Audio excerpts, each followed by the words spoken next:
ডেফত শংকৰী কৃষ্টি বিকাশ সংঘৰ উদ্যোগত দেওবাৰে পুৱাৰ পৰা 5 বজাৰ পৰা 5 দিনীয়া কাৰ্যসূচীৰ আৰম্ভ হৈছে অবিৰত ভাগৱত পাঠ। দেওবাৰে প্ৰাতঃপহৰে পৰা ডেফত থানাপথৰ বৰনামঘৰত শংকৰী কৃষ্টি বিকাশ সংঘৰ উদ্যোগত শুভাৰম্ভ হৈছে অবিৰত ভাগৱত পাঠ কাৰ্যসূচী। আজিৰে পৰা কৃষ্ণৰ ৰসেৰে উদ্বুদ্ধ হৈ পৰিব ভকত বৈষ্ণৱসকল। 5 দিনীয়া কাৰ্যসূচীৰে প্ৰভুৰ শ্ৰীচৰণত আশীষ বিচাৰি এই ভাগৱত পাঠৰ আয়োজন কৰা হৈছে। কাৰ্যসূচী অনুসৰি পুৱা 5 বজাত প্ৰাতঃ প্ৰসংগ, 8 বজাত ধৰ্মধ্বজা উত্তোলন কৰে শংকৰী কৃষ্টি বিকাশ সংঘৰ সভাপতি দেৱকুমাৰ গগৈয়ে। ইয়াৰ পিছতে ক্ৰমান্বয়ে বৰগীত পৰিৱেশন, 9 বজাত 32 গছি বন্তি প্ৰজ্বলনৰ উন্মোচন কৰে উপেন দত্তই। ইয়াৰ উপৰি বৈকুণ্ঠ পথ উদ্বোধন, ভাগৱত প্ৰতিষ্ঠা আৰু নাম প্ৰসংগ অনুষ্ঠিত হয়। কাৰ্বি আংলঙৰ লগতে অসমৰ বিভিন্ন প্ৰান্তৰ প্ৰাৰ্থকসকলে অবিৰত ভাগৱত পাঠ কৰি ডিফুৰ লগতে বিশ্বৰ মানৱ জাতিৰ সম্প্ৰীতি সমন্বয় আৰু বিশ্ব শান্তিৰ বাবে ভগৱন্তৰ শ্ৰীচৰণত প্ৰাৰ্থনা জনাব বুলি জানিব পৰা গৈছে। ভাগৱত পাঠৰ শুভাৰম্ভ কৰে ক্ৰমে দিগন্ত লস্কৰ, প্ৰফুল্ল মহন্তই। নাম প্ৰসংগৰ নামাচাৰ্য ৰূপে দায়িত্ব নিৰ্বাহ কৰে শংকৰী কৃষ্টি বিকাশ সংঘ ডিফু বৰনামঘৰৰ নামাচাৰ্য দিলীপ কুমাৰ ফুকনে। সঁচাকৈ আপুনি কোৱাৰ নিচিনাকৈ অতিকে সুন্দৰ। আমাৰ প্ৰতিজন ভকতৰ আজি মন উগুল থুগুল হৈ পৰিছে, কাৰণ বহুদিনৰ প্ৰতীক্ষাৰ অন্তত আমাৰ ভকতসকলে সমবেত হৈ অৰ্থাৎ বিভিন্ন জাতি, বৰ্ণ, ভাষা, সম্প্ৰদায় নিৰ্বিশেষে সকলোৱে সমিলমিলৰ মাজেৰে পূৰ্ণকৃষ্ণ ভগৱন্তৰ গুণযশ চৰিত্ৰ সম্বলিত বৈকুণ্ঠৰ কল্পতৰু শাস্ত্ৰ মহাভাগৱত ভাগি 5 দিনীয়া কাৰ্যসূচীৰে অবিৰতভাৱে কীৰ্তন কৰাৰ যি ব্যৱস্থা কৰা হৈছে, আজি তাৰ শুভাৰম্ভ কৰিবলৈ লোৱা হৈছে। আৰু শুভাৰম্ভ এতিয়া ইতিমধ্যে যিকেইটা কাৰ্যসূচী আছিলে তাৰ আটাইকেইটা কাৰ্যসূচী সমাপ্ত হৈছে। মাত্ৰ এতিয়া পাঠ অনুষ্ঠানটো আৰম্ভ কৰিবলৈ বাকী আছে। এই ক্ষেত্ৰত আমি ৰাইজৰ পৰা যথেষ্ট সহায় সহযোগিতা পাইছোঁ। বিভিন্নজনে বিভিন্ন ধৰণে আমাৰ লগত সহযোগ কৰি এই অনুষ্ঠানভাগি সফল ৰূপায়িত কৰাৰ ক্ষেত্ৰত আমাক যথেষ্ট অৰিহণা যোগাইছে। আমি সকলোলৈকে এই মুহূৰ্ততে আমি ওলগ যাচিছোঁ আৰু লগতে আপোনালোকেও যে আমাৰ কাষলৈ আহি আমাৰ এই অনুষ্ঠানটোৰ খবৰ লৈছে, তাৰ বাবে আপোনালোক আটাইকেইটা চেনেলৰ বিষয়ববীয়ালৈ মোৰ ফালৰ পৰা সেৱা ওলগ যাচিছোঁ। কৃষ্ণ। এই ভাগি অনুষ্ঠানত অসমৰ বিভিন্ন কাৰ্বি আংলং জিলাৰ লগতে অসমৰ বিভিন্ন প্ৰান্তৰ পৰা নিশ্চয় নিমন্ত্ৰণ জনোৱা হৈছে। হয় হয়, আচলতে আমাৰ যদিও 7 দিনীয়াকৈ এই অনুষ্ঠানভাগি হয়, 7 দিন কৰিলে মানে 168 ঘণ্টাত এই ভাগৱতখিনি সম্পূৰ্ণ কৰিব পৰা যায়, 12টা স্কন্ধ শেষ কৰিব পৰা যায়। তথাপিতো আমাৰ অকণমান কিছুমান অসুবিধা আছে, সেইকাৰণে আমি 5 দিনীয়াকৈ ল'লোঁ।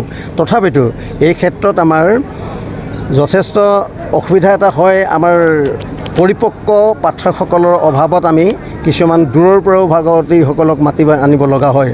অকল পৰিপক্কৰ কথাটোৱে নহয়, আমি এটা সমন্বয়ো গঢ়িব বিচাৰিছোঁ যে অকল কাৰ্বি আংলঙৰ ভিতৰতে আমি যে সীমাবদ্ধ থাকিব বিচাৰিছোঁ এনেকুৱা কথা নহয়। আৰু কাৰ্বি আংলঙৰ বাহিৰলৈ গৈ অন্যান্য ডিষ্ট্ৰিক্টৰ পৰাও আমি কিছুমান পাঠক আমাৰ চিনাকি সেইসকলক নিমন্ত্ৰণ কৰি আনিছোঁ। গতিকে আমাৰ ইখন জিলাৰ মাজত সিখন জিলাৰ এটা আদান প্ৰদান, এটা ভাতৃত্ববোধ গঢ়ি উঠিব।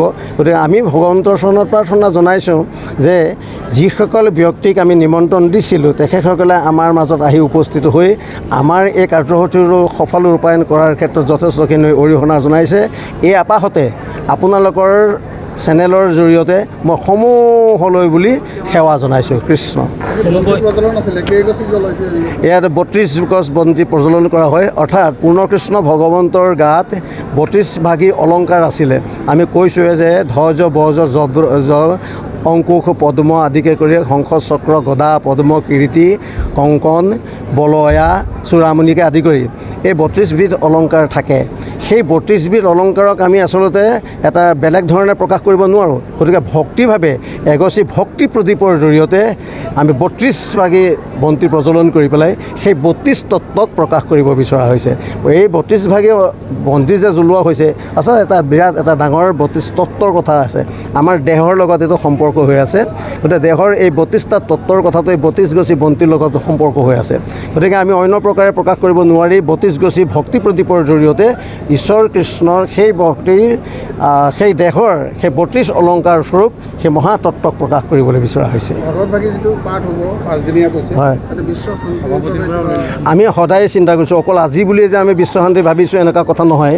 আমি সদায় প্ৰত্যেক দিনেই ভগৱানৰ চৰণত যেতিয়া আমি পুৱা গধূলি দুপৰীয়া যেতিয়া ভগৱানৰ নাম লওঁ তেতিয়া আমাৰ এটাই উদ্দেশ্য আছে যে আমাৰ মাজত ভাতৃত্ববোধ গঢ়ি উঠক, আমাৰ মাজত সম্প্ৰীতি সদায় থাকক। আমাৰ এইটোৱে চিন্তা। আমাৰ ভগৱানৰ ভক্ত হিচাপে কেতিয়াও কাৰো অহিত চিন্তা কৰিব নোৱাৰে, এইটো কেতিয়াও সম্ভৱ নহয়। গতিকে ঠিক তেনেধৰণে আমিও ব্যতিক্ৰম নহয়, আমিও ভগৱন্তৰ একোজন সেৱক। গতিকে আমি ভগৱন্তৰ সেৱক হিচাপে আমি কেতিয়াও কাৰোবাৰ অন্যায় চিন্তা কৰিব নোৱাৰোঁ, অহিত চিন্তা কৰিব নোৱাৰোঁ। গতিকে বিশ্ব শান্তিৰ কথাটো ইয়াত নিশ্চয়কৈ থাকিব। কৃষ্ণ। ধন্যবাদ। তপন ৰাইজ, আমি ডিফু বৰনামঘৰ পৰিচালনা সমিতিৰ সৌজন্যত আৰু ৰাইজৰ কৃপাত আমি 5 দিনীয়াকৈ ভাগৱত ভাগ মানৱ সমাজৰ কল্যাণৰ অৰ্থে পাতিছোঁ। ইয়াত সকলো ৰাইজৰ সহায় সহযোগ পাইছোঁ আৰু এতিয়ালৈকে আমাৰ পতাকা উত্তোলনৰ পৰা আদি কৰি বন্তি পৰ্যন্ত সকলো ভাগ সকলোমে সমাপন্ন হৈ গৈছে। আশা কৰিছোঁ আৰু পৰৱৰ্তী 5 দিনো আমাৰ এই ধৰণে যাব। ইমানকৈ কৈ মোৰ বক্তব্য সামৰিম। ধন্যবাদ। ধন্যবাদ। কৃষ্ণ জয় জয়তে আপোনালোক এটাইলৈকে আমাৰ বৰনামঘৰৰ তৰফৰ পৰা আন্তৰিক সেৱা আগবঢ়াইছোঁ। আজি আমাৰ 5 দিনীয়া কাৰ্যসূচীৰে বৈকুণ্ঠৰ পৰম মংগল মহাভাগৱত ভাগি ইয়াতে কীৰ্তন আৰু শ্ৰৱণ হ'ব।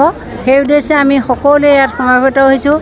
আপোনালোকক এই মুহূৰ্তত জনাইছোঁ যে আমি ডিফুবাসী ৰাইজৰ মংগল অৰ্থে তথা অসমবাসী দেশ বিশ্বৰ সকলোৰে বাবে আমি শান্তি সম্প্ৰীতি যাতে অটুট ৰাখে তাৰ বাবে আমি প্ৰভু ভগৱন্তৰ শ্ৰীচৰণত সেৱা জনাবৰ বাবে এই আয়োজন কৰা হৈছে। মোৰ বক্তব্য ইমানেই।